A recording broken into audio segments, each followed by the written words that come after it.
Chapter 7, Mishnah 4. The previous Mishnah taught that the laws of Me'ilah apply to all the offerings listed in the first two Mishnahs, except the valid Chatas offering. This Mishnah discusses an offering that was not mentioned earlier, a bird that was designated as an Olah, but was then treated in every respect as a Chatas. The question is whether it remains an Olah, which is subject to Me'ilah, or whether it is transformed into a Chatas, which is not subject to Me'ilah. If a Kohen did the blood application of a bird Olah below the red line, which is required for a Chatas, rather than above the red line, which is required for an Olah, and he did the blood application in the manner of a Chatas, that is, he sprinkled the blood, which is required for a Chatas, instead of squeezing it out, which is required for an Olah, and his intent was for a Chatas, Tanaim disagree whether the law of Me'ilah applies to this offering. Rabbi Eliezer says it is subject to Me'ilah. Since it was originally designated as an Olah, it has Me'ilah status, like any other Olah. But Rabbi Yoshua says it is not subject to Me'ilah. By treating it completely as a Chatas, he transforms it into a Chatas, which does not have Me'ilah status. The Mishnah records a debate between Rabbi Eliezer and Rabbi Yoshua on this question. Rabbi Eliezer did not know that Rabbi Yeshua's reason was that this Olah was transformed into a Chatas. He thought that Rabbi Yeshua excludes it from the laws of Me'ilah because its designation was changed, i.e., it was offered for the sake of a different type of korban, and according to Rabbi Yeshua, changing any korban's designation removes its Me'ilah status. Rabbi Eliezer uses a logical argument to show that this is not true.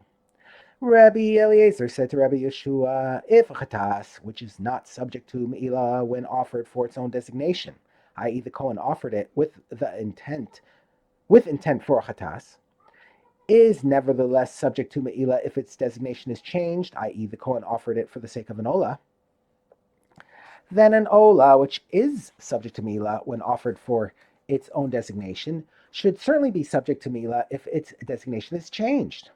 The case of the Chatas offered with intent for an Olah shows that a change in designation makes an offering subject to Me'ilah. Therefore, you cannot say that a change in designation makes an offering exempt from Me'ilah. Rabbi Yeshua responds. Rabbi Yeshua said to him, no, that is not a compelling argument. Although you can say that there is Me'ilah in the case of a Chatas whose designation was changed to that of an Olah. That is because its designation was changed to something with Me'ilah status. Can you say the same in the case of an Olah whose designation was changed to that of a Chatas, where its designation was changed to something without Me'ilah status? The question of whether a change in designation affects an offering's Me'ilah status depends on the direction of the change.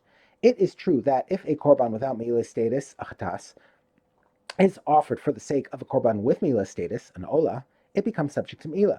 But that is irrelevant to our case, where the change is in the opposite direction. A korban with Me'ilah status, an Olah, is offered for the sake of a korban without Me'ilah status, a Chatas.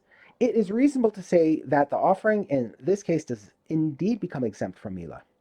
Rabbi Eliezer argues back by citing a case where even a change of this type does not make the offering exempt from Me'ilah. Rabbi Eliezer said to him, but let the case of Kodshei Kadashim, for example an animal Chatas, that were slaughtered in the southern portion of the courtyard for the sake of Kodshei Kelim, for example a Shalamim, prove that you are wrong, because their designation was changed to something that does not have Me'ilah status. For Kodashim Kelim are mostly exempt from Me'ilah, and yet they remain subject to Me'ilah. So too you, Rabbi Yeshua, should not be surprised regarding the bird Olah we are discussing, that even though its designation was changed to something that is not subject to Me'ilah, it was offered for the sake of a Chatas, it remains subject to Me'ilah. Rabbi Yeshua responds.